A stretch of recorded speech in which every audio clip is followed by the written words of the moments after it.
দর্শক, আপনি জানেন পদ্মা মেঘনার বুক চিরে ধরা দেওয়া সেই রূপালী স্বপ্ন এবার পাড়ি দিচ্ছে মরুভূমির পথে।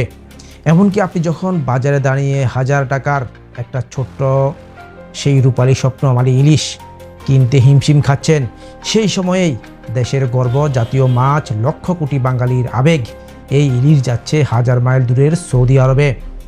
আপনি ভাবছেন এটা কেমন সিদ্ধান্ত, দেশে নেই দাম চড়া অথচ বিদেশে রপ্তানি। কিন্তু আপনি জানেন কি, এই সিদ্ধান্তের পেছনে আছে ভালোবাসা, রেমিটেন্সের মূল্য এবং সেই মানুষদের প্রতি কৃতজ্ঞতা যারা এতদিন বাংলাদেশে পাঠাচ্ছেন কোটি কোটি ডলার। এই ভিডিওটা আপনি পুরোটা কেন দেখবেন? এক, আপনি জানতে পারবেন ইলিশ রপ্তানির সিদ্ধান্তের পেছনে আসল কারণ। দুই, বুঝতে পারবেন প্রবাসীদের জন্য কিভাবে জাতীয় উপহার রপ্তানি হয়ে উঠেছে একটি বার্তা। আর ভিডিওর শেষে জানাবো এমন একটি চমক যেটা জানলে আপনি বুঝবেন ইলিশ এখন আর শুধু মাছ নয়, এটা কূটনীতি, এটা শ্রদ্ধা, এটা আবেগ। তাই পুরো ভিডিওটা একটানা দেখুন। আর এই মুহূর্তে সাবস্ক্রাইব করুন আমাদের ইউটিউব চ্যানেলটি, ফলো করুন ফেসবুকের পেজটি। আমরা এমন সব খবরের গভীরে গিয়ে খুঁজে আনি আড়ালের সত্যটা। চলুন উন্মোচন করি আড়ালের অজানা। সরকার সম্প্রতি সিদ্ধান্ত নিয়েছে প্রাথমিকভাবে সৌদি আরবে রপ্তানি করা হবে 11,000 টন ইলিশ। এই ইলিশ পৌঁছে যাবে প্রবাসীদের টেবিলে অক্টোবরের মধ্যেই।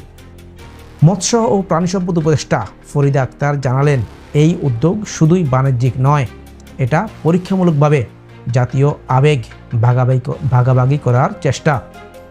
চলুন দেখি এরপর কী সিদ্ধান্ত হয়েছে বা এসব নিয়ে আলোচনা আরও। দেশের বাজারে ইলিশের সরবরাহ কম, দাম চরমে। 1 কেজি ইলিশ 2,500 টাকা থেকে আরও বেশি। বড় মাপের রাজা ইলিশ হলে দাম আরও বেশি। 700 গ্রামের ইলিশ 1500 থেকে 1600 টাকা।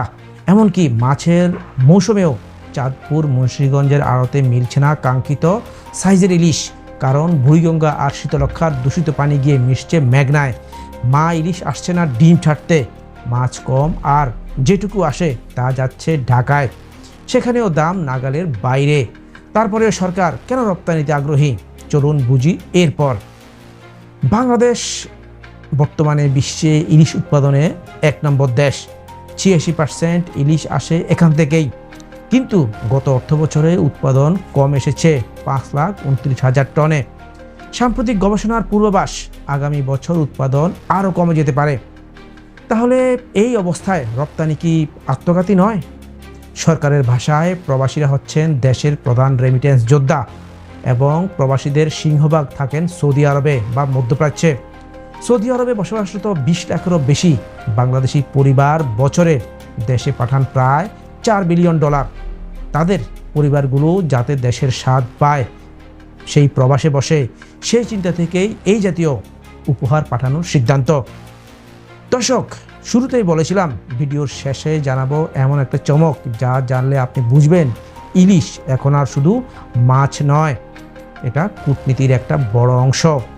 জানেন কি, শুধু সৌদি নয়, পরবর্তী ধাপে যুক্তরাজ্য, আরব আমিরাত, কুয়েত, মালয়েশিয়া সহ আরও কয়েকটি দেশে পাঠানোর প্রস্তুতিও নিচ্ছে সরকার। এবং এর মধ্যে কিছু রপ্তানি হতে পারে সরাসরি রাষ্ট্রীয় উপহার হিসেবেও। প্রবাসী বাংলাদেশি নেতৃবৃন্দ, কূটনীতিক, এমনকি ভিআইপি অতিথিদের জন্য। অর্থাৎ ইলিশ কেবল খাদ্য নয়, এখন রাষ্ট্রীয় সৌজন্যতার প্রতীক হয়ে দাঁড়িয়েছে। দর্শক, আপনি কি ভাবছেন?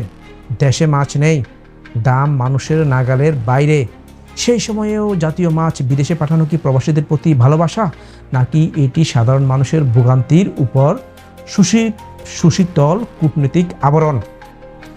আপনার মতামত আমাদের খুব দরকার। কমেন্টে জানান এই সিদ্ধান্তকে আপনি কিভাবে দেখছেন।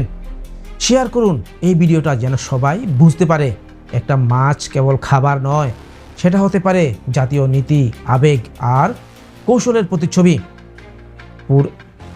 পরের ভিডিওতে আমরা হাজির হব আরেকটি চমক নিয়ে। ততক্ষণে ভালো থাকুন সচেতন। আজ এই পর্যন্তই। আসসালামু আলাইকুম।